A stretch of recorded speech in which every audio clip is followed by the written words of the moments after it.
నమస్తే welcome to SRK news ఈనాటి వార్తా విశేషాలు.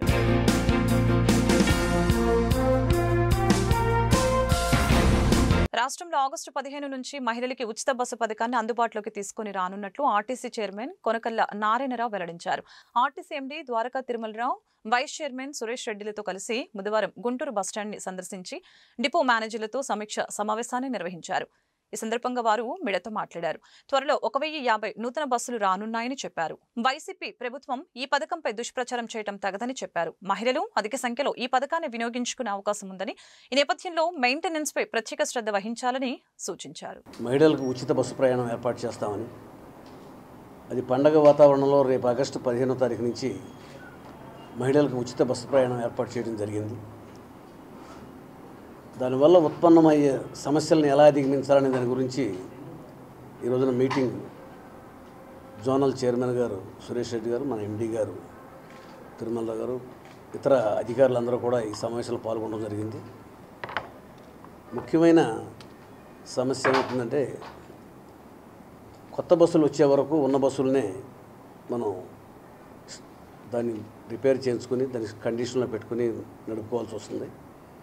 మహిళలు ఎక్కువగా బస్ డిపోల్లో బస్సుల కోసం వెయిట్ చేస్తూ ఉంటారు కాబట్టి వాళ్ళకి సౌకర్యాలు, కూర్చుంటానికి సిట్టింగ్లు, అలాగే డ్రింకింగ్ వాటరు, అలాగే టాయిలెట్స్ అన్నీ కూడా నీట్గా అట్టిపెట్టి వాళ్ళకి ఏమి ఇబ్బందులు కలగకుండా చూడాలనేది మెయిన్ ఉద్దేశం. వాళ్ళని గౌరవంగా బస్సు ఎక్కించి, ఇప్పుడు ఒక 5 బస్సులు కేటగిరీ వైజ్గా కేటాయించడం జరిగింది. ఆ బస్సులు ఎక్కడి దాకా ప్రయాణం చేస్తే అక్కడ దాకా వాళ్ళు ఉచిత ప్రయాణం చేయొచ్చు. దాని గురించి మరి ఇంకా మార్గదర్శకాలు పూర్తిగా రాకపోయినా కూడా సమాచారం ఉన్న దాన్ని బట్టి చెప్తున్నాం. దీనివల్ల మహిళలకి, చదువుకునే మహిళలకి, కూలికి నాలికి వెళ్ళే మహిళలకి, వైద్యం కోసం వెళ్ళే మహిళలకి, అది ఉద్యోగం కోసం వెళ్ళే మహిళలకి ఎంతో హెల్ప్ఫుల్గా ఉంటుంది. వారికి అలా అండగా నిలబడాలనే ఉద్దేశంతోనే చంద్రబాబు నాయుడు గారు మహిళా సాధికారత కోసం గతంలో డ్వాక్రా సంఘాలు పెట్టి వాళ్ళకి సాధికారత కల్పించారు. అలాగే ఆర్టీసీ బస్సుల వల్ల, ఉచిత బస్సు ప్రయాణం వల్ల ఖచ్చితంగా మహిళల్లో ఒక పెనుమార్పు, వాళ్ళ జీవితాల్లో మార్పు వస్తుంది. దీన్ని ఉపయోగించుకుని దానివల్ల ఏ రకమైన సైడ్ ఉత్పన్నం కాకుండా బస్సులు కండిషన్లో పెట్టుకుంటాం. ఒకటి, మహిళలను గౌరవంగా బస్సు ఎక్కించి వాళ్ళని గమ్యస్థానాలకు చేర్చడం కోసం ఇక్కడ ఆర్టీసీ సిబ్బంది యొక్క పాత్ర గణనీయంగా ఉంటుంది. దాని గురించి సన్నాహక చేసుకున్నాం. మేము ఇవాళ జోనల్ మీటింగ్ పెట్టాం.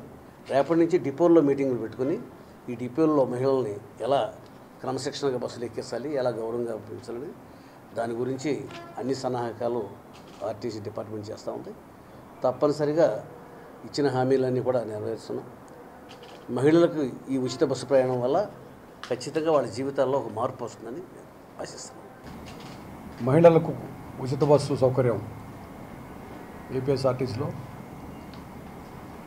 ఉచిత బస్సు సౌకర్యం కల్పించేటువంటి స్కీమ్ని అమలుపరచడానికి గురించి విధి విధానాలు, అదేవిధంగా సంసిద్ధత ఎలా ఉన్నది అనేది చర్చించడానికి, అదేవిధంగా దిశానిర్దేశం చేయడానికి ఇవాళ జోన్ 3 నెల్లూరు జోన్ అంటారు.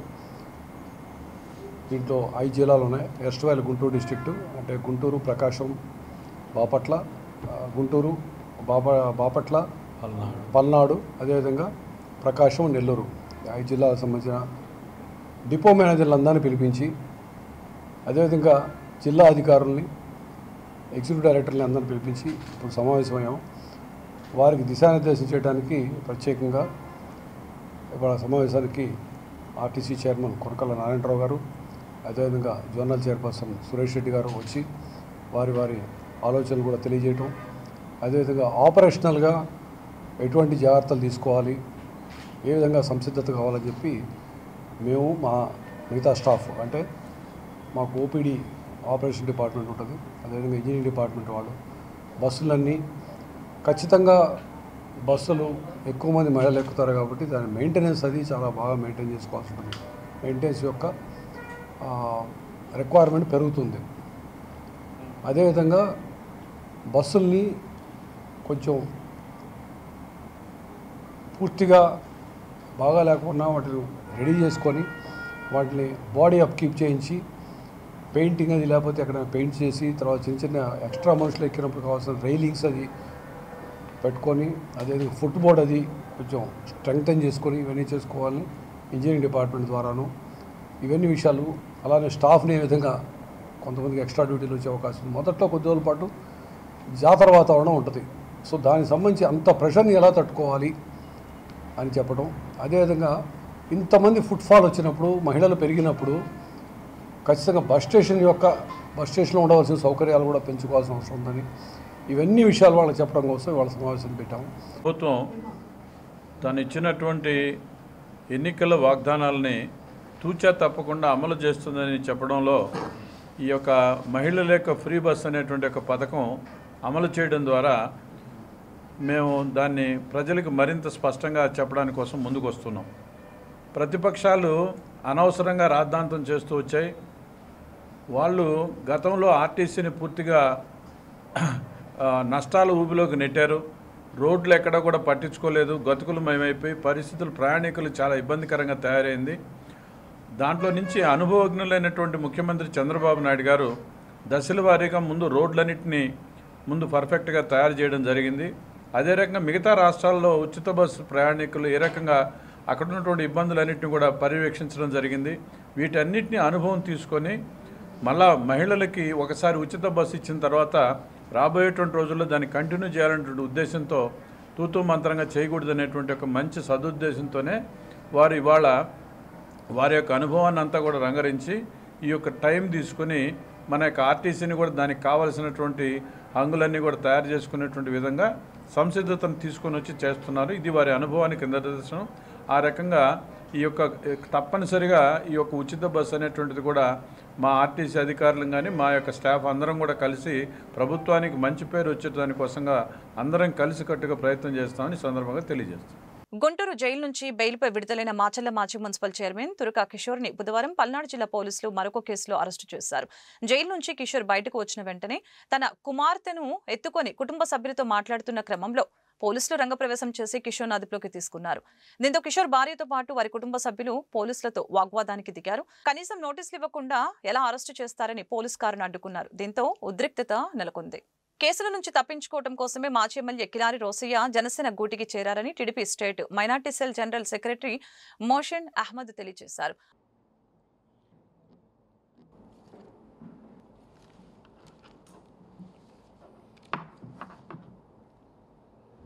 నిన్న పొన్నూరు వైఎస్ఆర్సీపీ మాజీ ఎమ్మెల్యే శ్రీ కిలారి రోసయ్య గారు, ప్రస్తుత జనసేన పార్టీ నాయకులు ప్రెస్ మీట్ పెట్టి అనేక మాటలు మాట్లాడటం జరిగింది. అందులో ముఖ్యంగా గత ప్రభుత్వంలో పొన్నూరులో రేషన్ మాఫియా ద్వారా బర్నవాసు అనే వ్యక్తి హత్య చేయబడ్డారు. ఆ హత్యకి గతంలో కొన్ని పేర్లు చేర్చి పోలీసులు ఛార్జ్షీట్ ఫైల్ చేయడం జరిగింది, ఎఫ్ఐఆర్ ఫైల్ చేయడం జరిగింది. గత 2-3 రోజులుగా సోషల్ మీడియాలో కానీ టీవీ మాధ్యమాల్లో కానీ కిలారి వెంకట రోసయ్య గారికి నోటీసులు సిఐడి ఇచ్చిందని ఒక వార్త నడవటం, దానికి కౌంటర్గా ఆయన ప్రెస్ మీట్ పెట్టడం జరిగింది. ఏదైతే ఇది ఆయన వ్యక్తిగత విషయం, ఆయన ఎమ్మెల్యేగా ఉన్నప్పుడు ఇది జరగటం, ఆ రోజు పొన్నూరు ప్రజలు ఆయన దీంట్లో ఉన్నారా లేదా అన్న మాట పక్కన పెడితే ఆయన ప్రమేయం ఉందని ఆ రోజు జనాలు చెప్పుకోవటం, ఎమ్మెల్యేగా ఉన్నారు కాబట్టి ఆ రోజు అధికార యంత్రాంగాన్ని ప్రెజర్ చేసి ఆయన పేరు లేకుండా చేసుకున్నారని ఒక వాదన ఉంది. కానీ మేము తెలుగుదేశం పార్టీగా ఆ రోజు ప్రతిపక్షంలో ఉన్న ఏ రోజు విమర్శలు చేయలేదు, ఏ రోజు ఆయన్ని పర్సనల్గా దూషించలేదు. కానీ నిన్న ప్రెస్ మీట్ పెట్టి ఆయన అనేక మాటలు పేరు తీసుకోకుండా అనేక మాటలు మా నాయకుల్ని కానీ మా పార్టీ వాళ్ళని కానీ చెప్పడం జరిగింది. కానీ దీన్ని ఒకసారి చూసుకుంటే రోసయ్య గారు పొన్నూరు నియోజకవర్గంకి క్యాండిడేట్గా ఒక 2 ఎలక్షన్లకు 2 నెలల ముందు రావడం జరిగింది. కానీ పొన్నూరు నియోజకవర్గంలో వైఎస్ఆర్సీపీ నాయకులు ఉన్నారు. గత 5 ఏళ్ళు 2014 నుంచి 19 వరకు వాళ్ళు పోరాటాలు చేశారు. వాళ్ళందరూ పార్టీని నడిపించారు.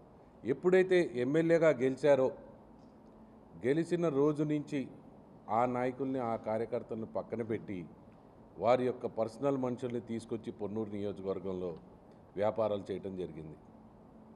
కానీ ఈరోజు ఎన్నికల్లో వైఎస్ఆర్సీపీ పార్టీ నుంచి పోటీ చేసింది కాక తను షెల్టర్ కోసం ఈరోజు జనసేన పార్టీలోకి రావడం జరిగిందని మీకు తెలియజేస్తా ఉన్నా.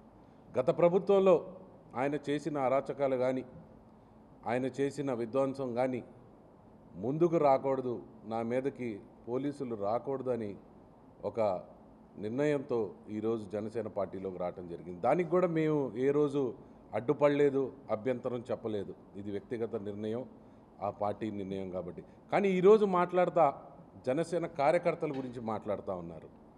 పొన్నూరు నియోజకవర్గంలో కార్యకర్తల్ని ఎవరన్నా పట్టించుకోకుండా పక్కన పెట్టిన వాళ్ళు ఈ పొన్నూరు హిస్టరీలో ఎవరన్నా నాయకులు ఉన్నారంటే అది కేవలం కెలారి వెంకట రోసే గారే అని మీకు తెలియజేస్తా ఉన్నా. ఎందుకంటే పొన్నూరు నియోజకవర్గం 2019 నుంచి 24 వరకు ఎప్పటి నుంచి అయితే కూటమిగా జనసేన తెలుగుదేశం పార్టీ ఒక ఒప్పందానికి వచ్చాయో ఆ రోజు నుంచి నియోజకవర్గంలో ఉన్న మా నాయకుడు ధూళిపాల నరేంద్ర కుమార్ గారు జనసేన పార్టీ కార్యకర్తల్ని నాయకుల్ని కూడా మన కుటుంబంగా భావించి ఆయన దగ్గరకు తీసుకోవడం జరిగింది. అలాగే ఆయన యొక్క సిద్ధాంతాల్ని కింది స్థాయి నాయకుల దాకా కూడా తీసుకెళ్ళి ఈరోజు జనసేన తెలుగుదేశం పార్టీ నాయకులు ఒక కుటుంబంగా ఒక మాటగా ఉంటూ వస్తున్నారు. కానీ ఏదైతే రోసే గారు ఆయన ఎమ్మెల్యేగా ఉన్నప్పుడు నియోజకవర్గంలో 2 గ్రూపులు 3 గ్రూపులు మెయింటైన్ చేశారో, ఉన్న పార్టీని చిన్నాభిన్నం చేశారో, అదే కుతంత్రంతో మళ్ళీ ఈరోజు పొన్నూరు నియోజకవర్గంలో గ్రూపు రాజకీయాలు చేయాలా, జనాల్ని విడగొట్టాలా, కార్యకర్తల నాయకుల్ని విడగొట్టాలని చెప్పి ఈరోజు మాట్లాడుతూ ఉన్నారు. గుంటూరు లలిత హాస్పిటల్స్ ఎల్లప్పుడూ జర్నలిస్టుల ఆరోగ్యానికి అండగా ఉంటుందని లలిత హాస్పిటల్స్ అధినేత డాక్టర్ రాఘవ శర్మ భరోసా ఇచ్చారు. Andhra Pradesh union of working journalist APUWJ ఆధ్వర్యంలో జర్నలిస్టులకి లలిత హాస్పిటల్స్ హెల్త్ కార్డులు అందజేసింది. కొత్తపేటలోని సిపిఐ కార్యాలయంలో బుధవారం జరిగిన ఈ కార్యక్రమానికి రాఘవ శర్మ అతిథిగా హాజరై కార్డులు పంపిణీ చేసి మాట్లాడారు. యూనియన్ నాయకులు మీరా, కిరణ్, ఆసిఫ్, గిరి, రాంబాబు తదితరులు పాల్గొన్నారు.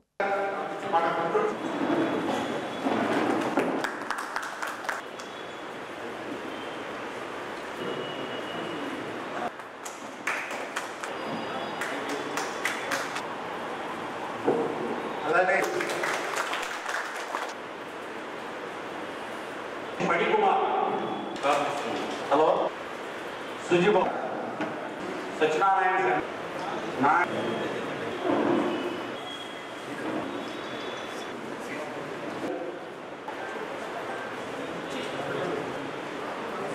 It's a great opportunity you have given us to service. See, medicine of the to treat the patient with the cardiac given us the opportunity to treat the patient. Right to beginning 35 years ఆ పద్ధతిలోనే practice చేస్తాం. So I always thankful to you to give us this opportunity, sir. రెండోది అంటే మామూలు కొంతమంది extra ఉన్నారు sir, please use your description. మీరు promote చేస్తారు, కావాలకుండా చేస్తారు, no questions ask. Use your description because మీరు ఎంత శ్రద్ధగా ఎలా ట్రీటింగ్ చేస్తున్నారో చూశాను.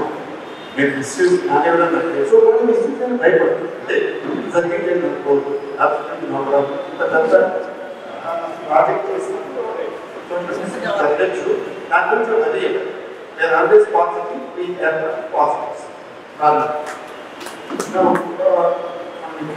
చెప్పినట్టు ప్రివెంటివ్, ఇప్పుడు హార్ట్ అటాక్ అనేది చెప్పిన ఒకసారి వచ్చేసిన తర్వాత even United states of America best medical facilities, skies facilities, అక్కడ కూడా 100 మందికి హార్ట్ అటాక్ 6 మంది బతికేసినట్టున్నారు.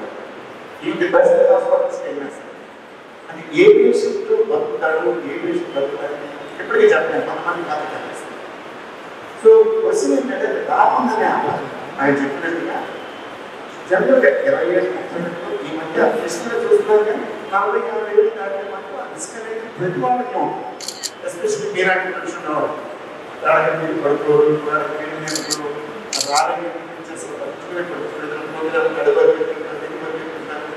సో మీలాంటి వాళ్ళకి ఛాన్సెస్ కొంచెం ఎక్కువ ఉంటాయి. మామూలు వాళ్ళకి ఎక్కువ ఉంటాయి. Please don't hesitate. What we want to do is we want to print some data, self-application performance. Now, to make this factor sector, it means think that you circulate, have what you circulate, and now they are like one of the good is like problem. And then this which is one big problem. And everyone like what this factor so age more than 40 years, diabetes, smoking. ఇట్లాంటి అవి ఎక్కువ ఉంటే మీరు ఒక్క రోజు కూడా late చేయకుండా ఈ వార్తలు ఇంతటితో సమాప్తం. మరొక బులెటిన్లో మళ్ళీ కలుద్దాం. నమస్కారం.